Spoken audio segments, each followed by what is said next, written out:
السلام عليكم ورحمة الله وبركاته. بسم الله الرحمن الرحيم. الحمد لله رب العالمين، والصلاة والسلام على رسول الله وعلى آله وصحبه ومن والاه. إن شاء الله تعالى በዚህ በተከበረው ረመዳን ወር ላስታውሳችሁ መፈልገው አጭር አርዕስት ነው።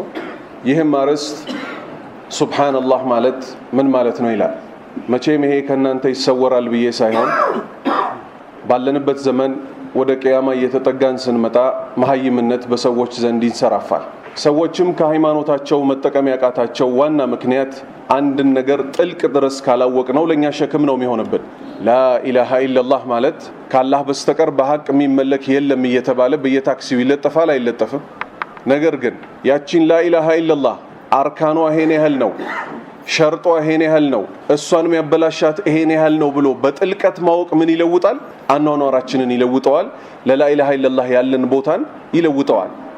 ልክ እንደዚህ ሱብሃንአላህ ምንላትን ዚክር ሱብሃነ ረቢየል ዐዚም፣ ሱብሃነ ረቢየል አዕላ፣ ሱብሃነከ አላሁመ ረበና ወቢሐምዲክ ብዙ ቦታ ላይ ሱብሃንአላህ እንላለን። አብዛኛውን ሰው ግን ይዘን ብንጠይቀው ማለት ነው ስለ ዲን ብዙ ነገር አረብኛ ስለሆነ ጉድ ሲሰራ ይታያል ማለት ነው። ለምሳሌ የዱዓ ኪታብ እየተባለ ምን ይወጣል?